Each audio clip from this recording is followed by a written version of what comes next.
नमस्कार, मैं सुनील कुशवाहा। आज हम पहुंचे हैं जालौन गरोठा भोगनीपुर लोकसभा सीट पर। एक विधानसभा है माधोगढ़।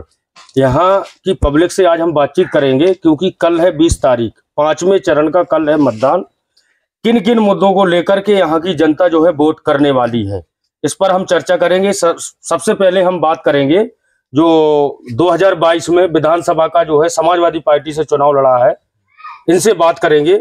राघवेंद्र सिंह भदौरिया जी हैं, इनसे जानेंगे। पहले तो हमारे साथ जुड़ने के लिए बहुत बहुत स्वागत है आपका। बहुत बहुत धन्यवाद, आपने मौका दिया। हाँ, कल जो है 20 तारीख है, 5वां चरण की जो है मतदान होना है कल। तो किन किन मुद्दों को लेकर के इस बार जो है जनता वोट कर रही है, इस पर थोड़ा विस्तार से चर्चा। सबसे पहले तो आपके माध्यम से सभी के संज्ञान में मैं ये बात लाना चाहता हूँ कि मैंने अपने जीवन में कई चुनाव देखे, विधानसभा के भी देखे और लोकसभा के भी देखे, लेकिन इस बार उन सबसे हटके नए तरीके का अनुभव हो रहा है जी। हर बार के चुनाव में अलग अलग राजनीतिक दल, उनके कार्यकर्ता, उनके साधन चुनाव लड़ते थे, लेकिन इस बार देखने को ये आ रहा है कि जनता स्वयं चुनाव लड़ रही है। केंद्र में बैठी हुई सरकार जिसको 10 वर्ष हो गए हैं और हमारे यहाँ का जो लोकसभा से सांसद हैं उनको 25 वर्ष हो चुके हैं, 5 कार्यकाल उनके पूरे हैं। तो जो जनता है वो 10 वर्ष भारतीय जनता पार्टी का शासन और 25 वर्ष जो स्थानीय सांसद हैं उनकी बात कर रही है।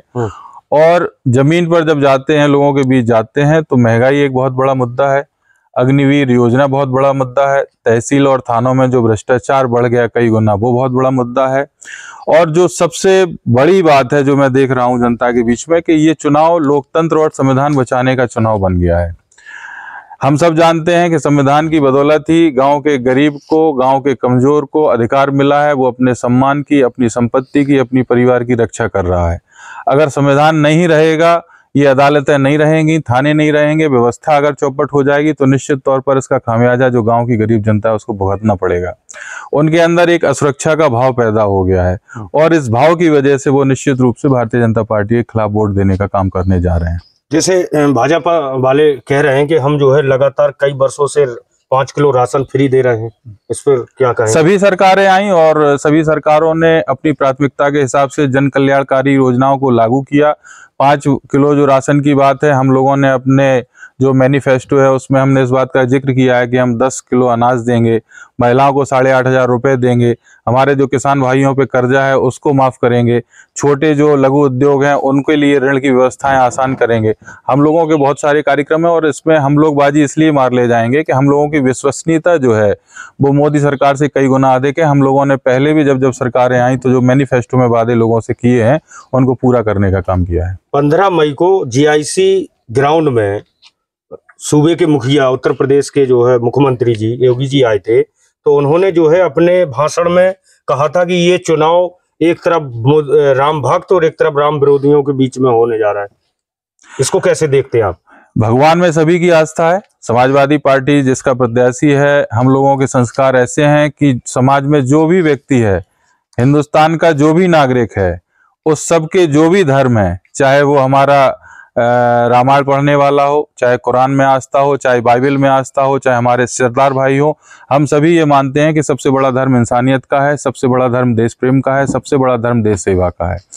ये हमारे निजी मामले हैं। रही बात मंदिर की, मस्जिद की, ये सब चीज़ों की चर्चा करने के लिए हमारे पास एक से एक बड़े संत हैं, गुरु हैं, महात्मा हैं, वो लोग इनकी चर्चा करें तो ज़्यादा बेहतर होगा। और हमारे जो नेता हैं, राजनेता हैं, वो लोग लोगों की शिक्षा के बारे में, लोगों के स्वास्थ्य के बारे में, लोगों की सुरक्षा के बारे में चर्चा करें और अपना ध्यान दें तो ज़्यादा बेहतर होगा।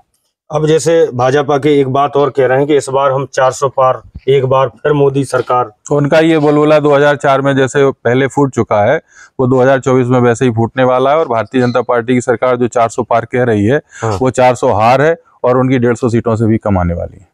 जो आने वाले जो 4 जून है, जो नतीजे होंगे, क्या जो है आंकड़े आपके बता रहे हैं? उनकी सरकार जा रही है। आने वाले समय में जो काले कारनामे भारतीय जनता पार्टी के लोगों ने किए हैं उनका खुलासा होगा और वो जो रैकेट है पूंजीपतियों के साथ वो बेनकाब होगा। कई सारे बड़े नेता जेल जाएंगे। भारतीय जनता पार्टी की जो प्रदेशों में सरकार है वो अंतर्कलह के चलते स्वयं गिर जाएंगी। देश उस चौराहे पे आगे खड़ा हो गया है जहां एक नई राजनीतिक जीवन की, नई राजनीतिक धारा की शुरुआत होने जा रही है। जालौन गरोठा भोगनीपुर जो प्रत्याशी भाजपा, एक तरफ गठबंधन, तो आपको क्या लग रहा है, कितना अंतर रहेगा मतदान? अंतर बहुत बड़ा रहेगा। जिस तरीके से जनता चुनाव लड़ रही है, निश्चित रूप से समाजवादी पार्टी और इंडिया गठबंधन के जो हमारे प्रत्याशी श्री नारायण दास अहिरवार हैं, एक बड़े अंतर से चुनाव जीतने जा रहे हैं। बहुत बहुत धन्यवाद। हमारे साथ जो है पूर्व में 2022 का विधानसभा चुनाव लड़े राघवेंद्र भदौरिया जी हमारे साथ जो है बातचीत कर रहे थे। इन्होंने जो है अपनी बात रखी। बहुत बहुत धन्यवाद। धन्यवाद।